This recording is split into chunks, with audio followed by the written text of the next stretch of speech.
अब स्टूडेंट को जो है पाई और 22/7 में बड़ा कंफ्यूजन होता है कि पाई कब परिमेय हो जाता है और कब अपरिमेय हो जाता है। तो पाई जो है कभी परिमेय नहीं होता, पाई हमेशा जो है अपरिमेय ही होता है। पाई क्या होता है? अपरिमेय होता है। अपरिमेय क्यों होता है इसका कारण अभी हम आपको बताते हैं।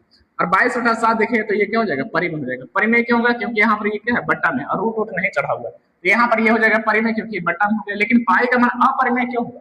तो पाई का जो मान है इसका, पाई का मान 22/7 जो है एग्जैक्ट वैल्यू नहीं है। ये जो है महान गणितज्ञों के द्वारा ये जो है बता दिया गया कि पाई जहां पर मिलेगा 22/7 रख देना, क्योंकि पाई का जो रियल वैल्यू होता है 3.141411114। इस प्रकार से चलते रहता है। अब सोचिए अगर जो हम लोग बेलन का जो आयतन निकालते हैं तो उसमें पाई आर स्क्वायर फॉर्मूला होता है, तो उसमें अगर पाई का मान ये रखेंगे तो कैलकुलेशन कितना हार्ड हो जाएगा। तो उसी कैलकुलेशन को हार्ड ना बने इसलिए आसान बनाने के लिए जो है पाई की जगह पर कितना रखने के लिए बोला जाता है? 22/7।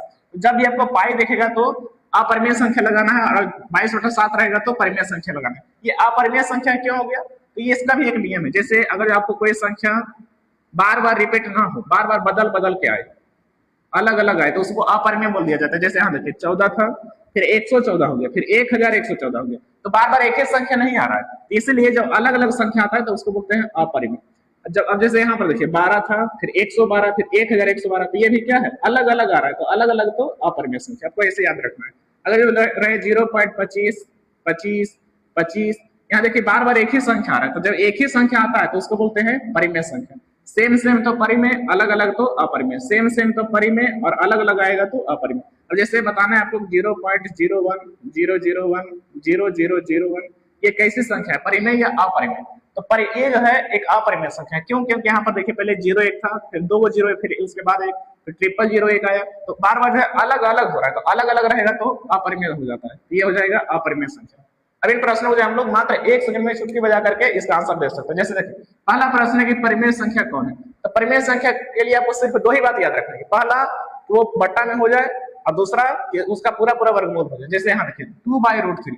अब यहाँ पर ये बट्टा में तो है, लेकिन यहाँ पर हमको एक दिख रहा है कि ये तो अपरिमेय है, और अभी हमने आपको बताया कि एक अपरिमेय तब पूरा का पूरा क्या हो जाएगा? अपरिमेय हो जाएगा। पहचानना क्या है? परिमेय।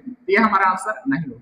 पाई/2, पाई क्या है? पाई अभी हमने आपको बताया कि पाई एक अपरिमेय है, क्योंकि ये जो है नॉन टर्मिनेटिंग डेसिमल है, यानी कि अशांत अनावर्ती दशमलव है, और अशांत अनावर्ती दशमलव को अपरिमेय संख्या बोला जाता है। तो ये जो है पाई एक अपरिमेय संख्या, और एक अपरिमेय तो पूरा का पूरा हो जाएगा अपरिमेय, तो ये भी नहीं हुआ आंसर।